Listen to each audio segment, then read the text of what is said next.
11th के student ध्यान दें, आ गया आपका अर्धवार्षिक परीक्षा का हिंदी का पेपर। तो देखिए हमारे पास आपका पूरा पेपर आ गया है, तो इसे आप जल्दी से देखिए और कंप्लीट करिए ताकि आपको पेपर में किसी भी तरह की कोई भी परेशानी ना हो और आप पेपर में अच्छे से अच्छे अंक प्राप्त कर सके। तो पहला प्रश्न हमारा, सही विकल्प चुनिए।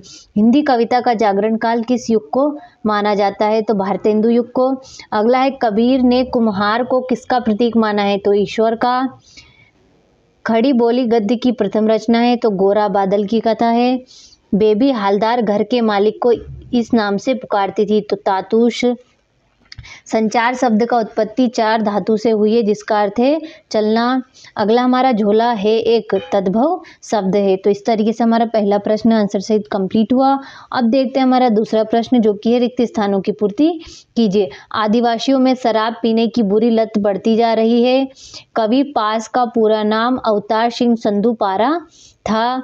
अगला हमारा, मैं लावारिस हूँ, दबे हुए आदमी ने बड़ी मुश्किल से कहा।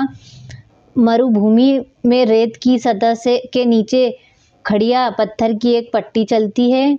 और डिकोडिंग इनकोडिंग की उल्टी प्रक्रिया है। आदि कवि वाल्मीकि कृत रामायण एक महाकाव्य है। तो इस तरीके से आपका दूसरा प्रश्न भी मैंने आपको आंसर सही जल्दी जल्दी बताया। अब देखते हैं हमारा तीसरा प्रश्न, जो कि है, तो हमारा तीसरा प्रश्न है, सही जोड़ी बनाइए। तो पहला है हमारा, है भूख मत मचल तुम अक्क महादेवी आ बैठ उन्हीं के। तो इसका होगा ठीक ठिये पर। राजस्थान की रजत बूंदे तो होगा अनुपम मिश्र।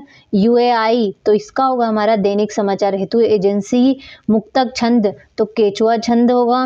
तुम घर मत जाओ तो इसका होगा हमारा निषेधवाचक वाक्य। अगला है अंदर बाहर तो शब्द युग में। तो इस तरीके से हमारा तीसरा प्रश्न भी आंसर सहित कंप्लीट हुआ। अब देखते हैं हमारा चौथा प्रश्न, जो कि है एक शब्द वाक्य में उत्तर दीजिए। तो पद्मावत किस कवि की रचना है? तो मलिक मोहम्मद जायसी की है। माली दौड़ा दौड़ा किसके पास गया? तो चपरासी के पास गया था। अजंता की दीवारों पर बने चित्रों को किसने बनाया? तो बौद्ध भिक्षुओं ने बनाया था। भारत का पहला समाचार वाचक किसे माना जाता है? तो देवर्षि नारद को।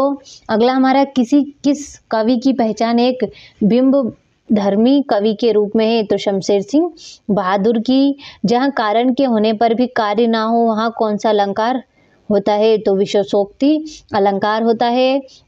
दो या दो से अधिक व्यक्तियों के बीच होने वाला संभाषण क्या कहलाता है? तो संवाद कहलाता है। तो इस तरीके से हमारा चौथा प्रश्न भी आंसर सहित कंप्लीट हुआ। अब देखते हैं हमारा पांचवा प्रश्न, जो कि है सत्य सत्य लिखिए। तो पंडित अलोपीदीन का लक्ष्मी पर अखंड विश्वास न था। तो असत्य है। बादलों के घेरे कृष्णा सोबती की कहानी संग्रह है। तो सत्य होगा। लता के गाने में करुण रस विशेष प्रभाव रीति से व्यक्त होता है। तो असत्य है। टेलीविजन सबसे प्रभावशाली एवं सशक्त संचार माध्यम है। सत्य है। करुण रस का स्थायी भाव रति है। सत्य होगा। अगला हमारा, तो करुण रस का स्थायी भाव रति है, तो ये आपका असत्य होगा। मुहावरे का प्रयोग भाषा में चमत्कार उत्पन्न करता है। तो ये आपका सत्य है। तो इस तरीके से हमारा पांचवा प्रश्न सत्य सत्य कंप्लीट हुआ।